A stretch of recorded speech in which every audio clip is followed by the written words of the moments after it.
Guys, ഏവർക്കും പുതിയൊരു വീഡിയോയിലേക്ക് സ്വാഗതം. 2024 ഫെബ്രുവരി മാർച്ച് മാസത്തിലെ കുറച്ച് കറണ്ട് അഫയേഴ്സിനെ ആസ്പദമാക്കിയുള്ള ഒരു ക്വിസ് വീഡിയോ ആണ് ഈ വീഡിയോ. അപ്പോൾ ഇന്നത്തെ ക്വിസ് വീഡിയോയിലേക്കായിട്ടുള്ള ആദ്യത്തെ ചോദ്യം എന്താണെന്ന് നോക്കാം. ചോദ്യം ഇതാണ്: 2024 ഫെബ്രുവരി 2 ആചരിച്ച ലോക തണ്ണീർത്തട ദിനത്തിന്റെ പ്രമേയം എന്തായിരുന്നു? ഉത്തരം: വെറ്റ്ലാൻഡ്സ് ആൻഡ് ഹ്യൂമൻ വെൽബീയിങ്. 2024 ഫെബ്രുവരി 2 ആചരിച്ച ലോക തണ്ണീർത്തട ദിനത്തിന്റെ പ്രമേയമായിരുന്നു വെറ്റ്ലാൻഡ്സ് ആൻഡ് ഹ്യൂമൻ വെൽബീയിങ്.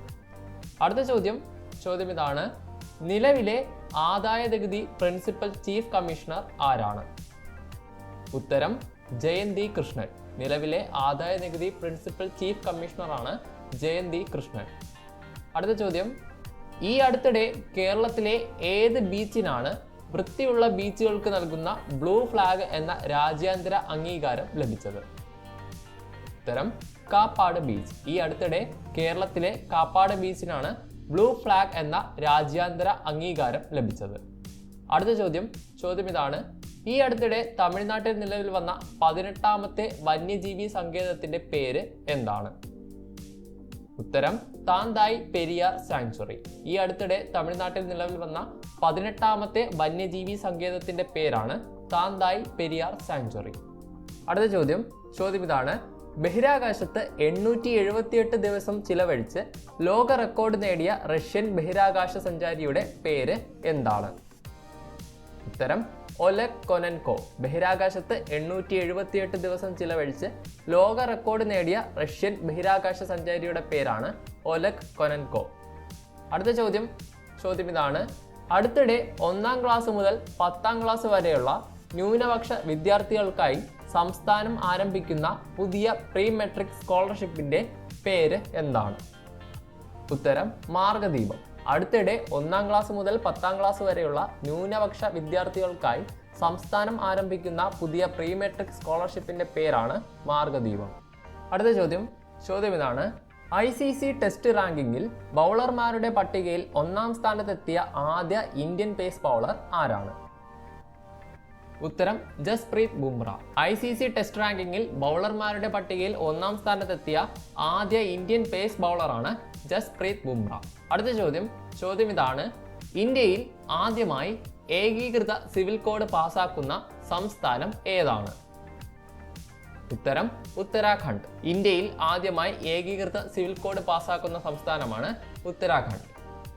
അടുത്ത ചോദ്യം ഇതാണ്: കേരള സംഗീത നാടക അക്കാദമിയുടെ 14ാമത് അന്താരാഷ്ട്ര നാടകോത്സവത്തിന്റെ പേര് എന്താണ്? ഉത്തരം: ഇറ്റ്ഫോക്ക് 2024 അഥവാ international theatre festival of Kerala. അടുത്ത ചോദ്യം ഇതാണ്: പരിസ്ഥിതി ബഡ്ജറ്റ് അവതരിപ്പിച്ച ഇന്ത്യയിലെ ആദ്യ സംസ്ഥാനം ഏതാണ്? ഉത്തരം: കേരളം.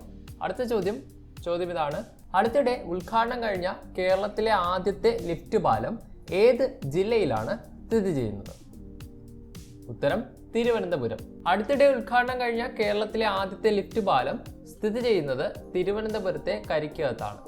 അടുത്ത ചോദ്യം ഇതാണ്: അണ്ടർ 19 ലോകകപ്പിൽ ലോക ചാമ്പ്യന്മാരായ രാജ്യം ഏതാണ്? ഉത്തരം: ഓസ്ട്രേലിയ. അണ്ടർ 19 ലോകകപ്പിൽ ലോക ചാമ്പ്യന്മാരായ രാജ്യമാണ് ഓസ്ട്രേലിയ. അടുത്ത ചോദ്യം ഇതാണ്: ആഫ്രിക്ക കപ്പ് ഓഫ് നേഷൻസ് ഫൈനലിൽ നൈജീരിയയെ തോൽപ്പിച്ച് ജേതാക്കളായ രാജ്യം ഏതാണ്? ഉത്തരം: Ivory Coast. Africa cup of Nations ഫൈനലിൽ നൈജീരിയയെ തോൽപ്പിച്ച് ജേതാക്കളായ രാജ്യമാണ് ഐവറി കോസ്റ്റ്. അടുത്ത ചോദ്യം ഇതാണ്: നിലവിൽ ആരാണ് സംസ്ഥാന മനുഷ്യാവകാശ കമ്മീഷന്റെ ആക്ടിംഗ് ചെയർപേഴ്സൺ? നിലവിൽ ആരാണ് സംസ്ഥാന മനുഷ്യാവകാശ കമ്മീഷന്റെ ആക്ടിംഗ് ചെയർപേഴ്സൺ?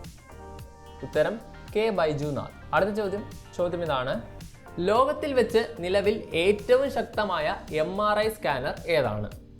ലോകത്തിൽ വെച്ച് നിലവിലെ ഏറ്റവും ശക്തമായ MRI സ്കാനർ ഏതാണ്?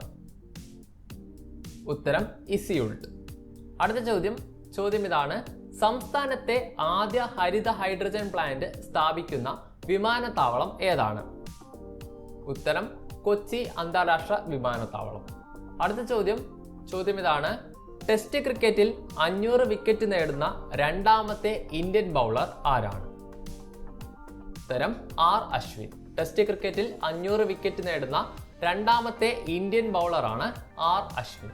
ഇതിൽ അനിൽ കുംബ്ലെയാണ് 1ാം സ്ഥാനത്ത് നിൽക്കുന്നത്. അടുത്ത ചോദ്യം ഇതാണ്: വംശനാശം വിതയ്ക്കുന്ന ചുഴലിക്കാറ്റുകളെ നിരീക്ഷിക്കുന്നതിനും കാലാവസ്ഥ പ്രവചിക്കുന്നതിനുമായി ISRO വിക്ഷേപിച്ച ഇൻസാറ്റ് 3DS എന്ന ഉപഗ്രഹത്തെ വഹിച്ച റോക്കറ്റിന്റെ പേര് എന്താണ്? ഉത്തരം GSLV F-14. വംശനാശം വിതയ്ക്കുന്ന ചുഴലിക്കാറ്റുകളെ നിരീക്ഷിക്കുന്നതിനും കാലാവസ്ഥ പ്രവചിക്കുന്നതിനുമായി ISRO വിക്ഷേപിച്ച ഇൻസാറ്റ് 3DS എന്ന ഉപഗ്രഹത്തെ വഹിച്ച റോക്കറ്റിന്റെ പേരാണ് GSLV F-14. അടുത്ത ചോദ്യം ഇതാണ്: T20 ഫോർമാറ്റിൽ ഏറ്റവും വേഗതയേറിയ 10,000 റൺസ് പൂർത്തിയാക്കിയ ബാറ്റ്സ്മാൻ ആരാണ്? ഉത്തരം ബാബർ അസം. 285 ഇന്നിംഗ്സിലൂടെ 10,000 റൺസ് പൂർത്തിയാക്കിയ ക്രിസ് ഗെയിലിന്റെ റെക്കോർഡാണ് 271 ഇന്നിംഗ്സിലൂടെ ബാബർ അസം മറികടന്നത്. അടുത്ത ചോദ്യം ഇതാണ്: ഈ അടുത്തിടെ ഉദ്ഘാടനം കഴിഞ്ഞ ഗഗൻയാൻ വിൻഡ് ടണൽ കേരളത്തിലെ ഏത് ജില്ലയിലാണ് സ്ഥിതി ചെയ്യുന്നത്? ഉത്തരം തിരുവനന്തപുരം. അടുത്ത ചോദ്യം ഇതാണ്: ഈ അടുത്തായി വയനാട്ടിൽ നിന്നും കണ്ടെത്തിയ പുതിയ ഇനം ഫംഗസിന്റെ പേര് എന്താണ്?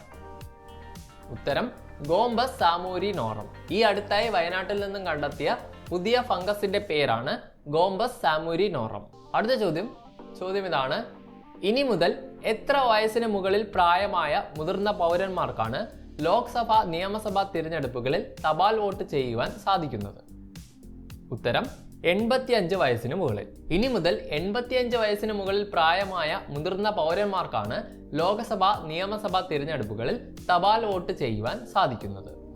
അടുത്ത ചോദ്യം ഇതാണ്: സംസ്ഥാന സർക്കാരിന്റെ കീഴിൽ ചലച്ചിത്ര വികസന കോർപ്പറേഷൻ ഒരുക്കുന്ന OTT പ്ലാറ്റ്ഫോമിന്റെ പേര് എന്താണ്? ഉത്തരം സി സ്പേസ്. സംസ്ഥാന സർക്കാരിന്റെ കീഴിൽ ചലച്ചിത്ര വികസന കോർപ്പറേഷൻ ഒരുക്കുന്ന OTT പ്ലാറ്റ്ഫോമിന്റെ പേരാണ് സി സ്പേസ്. അടുത്ത ചോദ്യം ഇതാണ്: 2024 ഓസ്കാറിനായി തിരഞ്ഞെടുക്കപ്പെട്ട മികച്ച വിദേശ ചിത്രം ഏതാണ്? ഉത്തരം ദ സോൺ ഓഫ് ഇൻട്രസ്റ്റ്. 2024 ഓസ്കാറിനായി തിരഞ്ഞെടുക്കപ്പെട്ട മികച്ച വിദേശ ചിത്രമാണ് ദ സോൺ ഓഫ് ഇൻട്രസ്റ്റ്. അടുത്ത ചോദ്യം ഇതാണ്: ഈയിടെ നടന്ന പോർച്ചുഗീസ് ഫിലിം ഫെസ്റ്റിവലിൽ വെച്ച് മികച്ച നടനുള്ള പുരസ്കാരം നേടിയ മലയാളി നടൻ ആരാണ്? ഉത്തരം ടൊവിനോ തോമസ്. ഈയിടെ നടന്ന പോർച്ചുഗീസ് ഫിലിം ഫെസ്റ്റിവലിൽ വെച്ച് മികച്ച നടനുള്ള പുരസ്കാരം നേടിയ മലയാളി നടനാണ് ടൊവിനോ തോമസ്. അടുത്ത ചോദ്യം ഇതാണ്: അഗ്നി 5 മിഷന്റെ ഡയറക്ടറായ മലയാളി വനിത ആരാണ്? അഗ്നി 5 മിഷന്റെ ഡയറക്ടറായ മലയാളി വനിത ആരാണ്? ഉത്തരം ഷീന റാണി. അഗ്നി 5 മിഷന്റെ ഡയറക്ടറായ മലയാളി വനിതയാണ് ഷീന റാണി. അടുത്ത ചോദ്യം ഇതാണ്: നിലവിൽ ഇന്ത്യയുടെ പുതിയ വിജിലൻസ് കമ്മീഷണറായ മലയാളി വ്യക്തി ആരാണ്? ഉത്തരം AS രാജീവ്. നിലവിൽ ഇന്ത്യയുടെ പുതിയ വിജിലൻസ് കമ്മീഷണറായ മലയാളി വ്യക്തിയാണ് AS രാജീവ്.